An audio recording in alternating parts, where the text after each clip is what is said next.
Hello guys, कैसे हैं आप सब। आप सभी को मेरे यूट्यूब चैनल पूजा ब्लॉग में स्वागत है। तो चलिए, आशा करती हूँ आप सब अच्छे होंगे। तो आज मैं फिर दूसरा कथा में शेयर कर रही हूँ। आज महाराज जी को वहीं मैं कथा सुनी थी, वही शेयर नहीं की थी। दूसरा कथा में शुरू शेयर आप सभी के साथ कर रही हूँ। और कमेंट करके बताइएगा कैसा कथा लगा। इस पे है कथा, राम जी ने सीता जी को त्याग क्यों किया था, इसी पे है कथा। तो वो मैं आज डाल दे रही हूँ, आप सब देख के बताइएगा और कैसा लगा ये भी बताइएगा, कमेंट करिएगा। आज गुरुजी ने सच्चाई बता दी हैं, तो आप सब देख लीजिए। तुम जानते हो लक्ष्मण कौन है? तुम जानते हो राम कौन है? तुम उनसे युद्ध की बात कर रहे हो? चले जाओ यहाँ से। अब तुम्हारी माँ तुम्हें स्वीकार नहीं करेगी। चरणों में गिर पड़े लवकुश, माँ बताओ तो सही, आखिर आपको खुश होना चाहिए। हमें तो पता ही नहीं माँ, ये कौन है लक्ष्मण, ये कौन है राम, ये कौन है। लवकुश को पता ही नहीं था कुछ। तब माता सीता ने उन्हें बताया कि ये जो राम है ये तुम्हारे पिता हैं। अब तो लवकुश ये तुम्हारे चाचा हैं, भरत, लक्ष्मण, शत्रुघ्न। अब तो लवकुश बहुत रोए। क्या हो गया माँ, पहले क्यों नहीं बताया माँ? क्या बताती बेटा। कई बार लवकुश पूछा करते कि माँ हमारे पिता कौन है। माता सीता बताती नहीं थी। समय पर बताया। गुरु जी ने उन्हें कथा याद कराई। वो कथा सुनाने अयोध्या जी जाया करते थे और राम जी के उस द्वार पर, राम जी के दरवाजे पर जाकर वहां खूब अयोध्या में राम गाथा, राम कथा सुनाया करते। एक बार माँ ने तो कहा ही था कि राम हमारे पिता हैं। अब तो खुशी से गदगद होकर गए। सभा लगी थी, राम जी ने बुलाया, उन बच्चों को बुलाओ, बढ़िया सुनाते हैं। सुनाए। पूरी कथा सुनाने के बाद राम जी ने पूछा तुम कौन हो? तो लवकुश ने कह दिया हम आपके पुत्र हैं। अब तो हाहाकार मच गया अयोध्या में। अब कोई भी बच्चा आए और कह दे कि मैं तुम्हारा पुत्र हूं तो स्वाभाविक है भाई, उस पुत्र का प्रमाण क्या है? कौन प्रमाण देगा? तब राम जी ने मना कर दिया, ना तुम कहते हो कि तुम हमारे पुत्र हो, नहीं, जब तक तुम्हारी माता सीता नहीं आती और जब तक वो नहीं कहती और वो इस बात का प्रमाण नहीं देती कि तुम हमारे ही पुत्र हो, तब तक हम तुम्हें पुत्र स्वीकार नहीं करेंगे। अब तो लवकुश गए। लवकुश वहां से बाहर निकले ही थे कि महर्षि वाल्मीकि जी माता सीता को लेकर अंदर आ गए। महर्षि वाल्मीकि जी ने उस भरी सभा में माता सीता पर लांछन लगाया था। किसने? माता सीता पर लांछन किसने लगाया था? राम जी ने लगाया था क्या?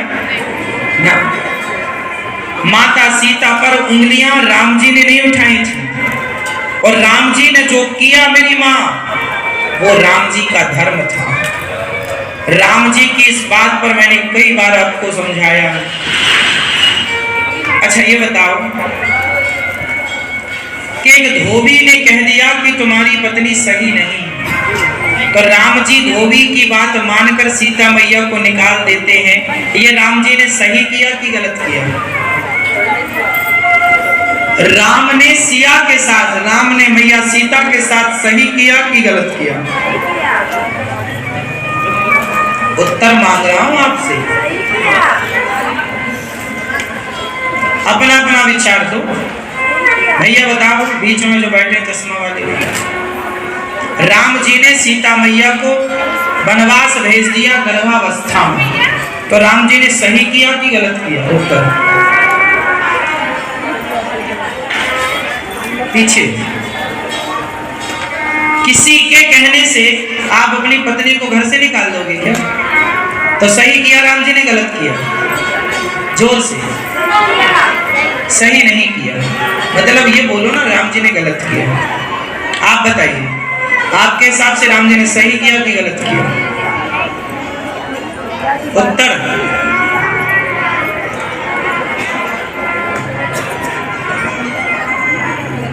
आप दीजिए भैया, इस तरफ आ जाइए।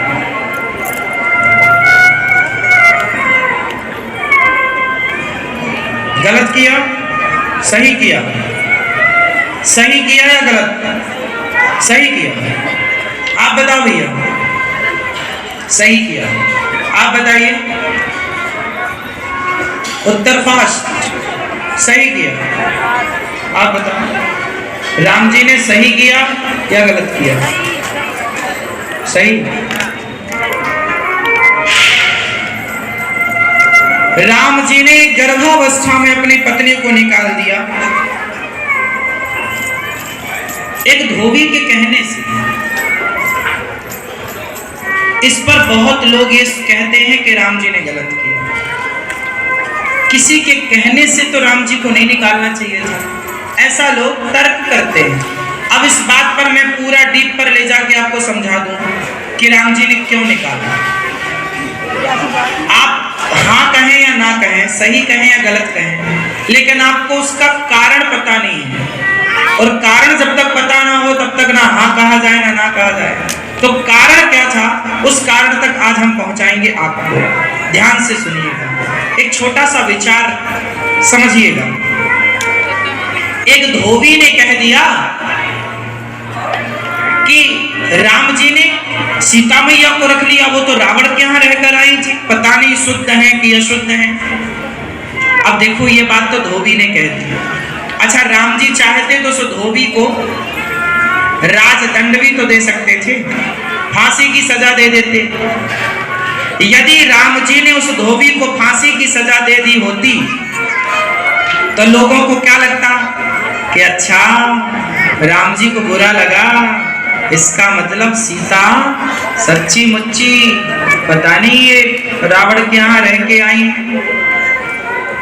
वरना ये धोबी को फांसी क्यों देते।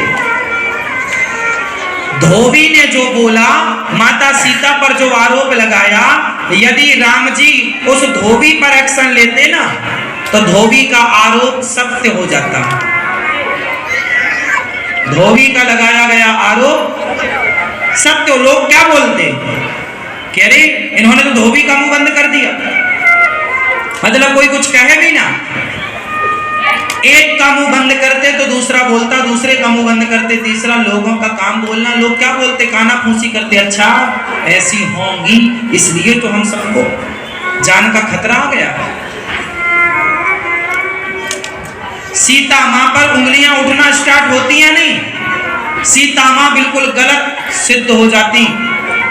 इसलिए राम जी ने धोबी पर नहीं, माता सीता पर आप वनवास चले जाओ।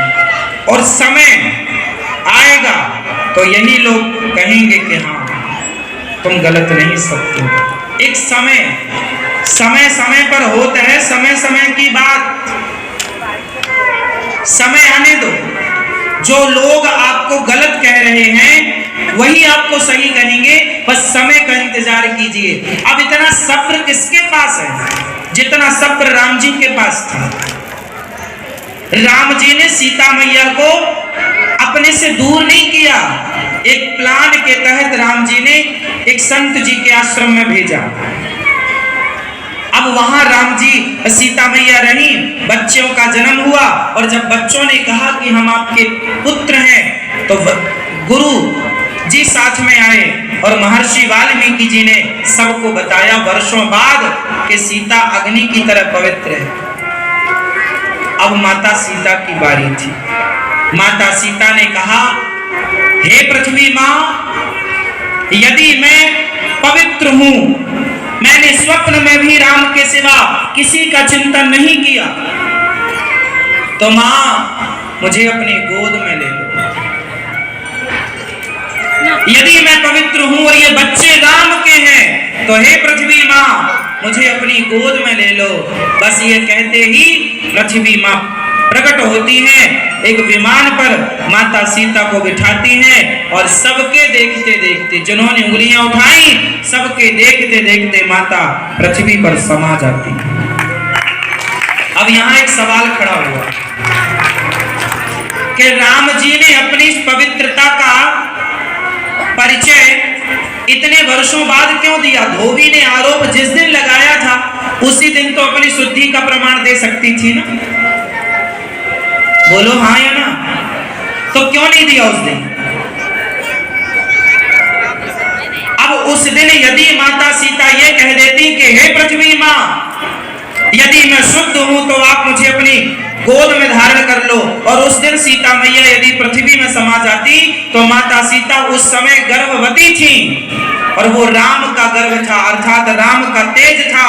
और यदि माता सीता गर्भवती इस हाल में पृथ्वी पर समा जाती तो दो बच्चे राम का वो तेज, वो पुत्र, वो संतति कैसे प्राप्त होती, किस तरह से उनका वंश आगे चलता। इसलिए माता सीता ने उस समय कुछ नहीं कहा, एक सही वक्त का, सही टाइम का इंतजार किया। गर्भवती थी वो, और गर्भवती स्त्री यदि चली जाए तो साथ में दो बच्चों की हत्या मानी जाएगी, हाँ या ना? इसलिए माता सीता उस समय, अच्छा आप ये कहो कि जिस समय बच्चे जन्म लिए तब चली जाती ना, मां के हाथ में होता है बच्चों का संस्कार। अब बच्चों को संस्कारी बनाना, अब सीता मैया ने देखो, अब लव कुश इतने बलवान हो गए हैं कि उन्होंने लक्ष्मण और भरत को युद्ध में हनुमान जी को पराजित कर दिया है। अब सीता मैया को संतोष हो गया कि ये मेरे पुत्र राम के पुत्र हैं, ये अयोध्या का शासन चलाने के लिए अब तैयार है, क्योंकि माँ की जिम्मेदारी है कि वो इस वंश को आगे बढ़ाने के लिए, इस कार्य को आगे बढ़ाने के लिए तैयार है या नहीं। केवल बच्चे पैदा करना माँ की जिम्मेदारी नहीं है, बच्चों को संस्कारी बनाना, योग्य बनाना। राम जी को भी विश्वामित्र जी ने धनुर्विद्या कुछ चीजें प्रदान की, और उस समय सबसे बढ़िया कौन दे सकता था? महर्षि वाल्मीकि जी। इसलिए महर्षि वाल्मीकि जी के यहाँ गए ताकि वो पढ़ा लिखा कर सब प्रकार की विद्या दे दी उन्होंने कम समय, सारी धनुर्विद्या सिखा दी, सारी पढ़ाई पढ़ा दी। और अब माता सीता को लगा कि हमारी जिम्मेदारी पूरी हुई, अब माता सीता चली गई।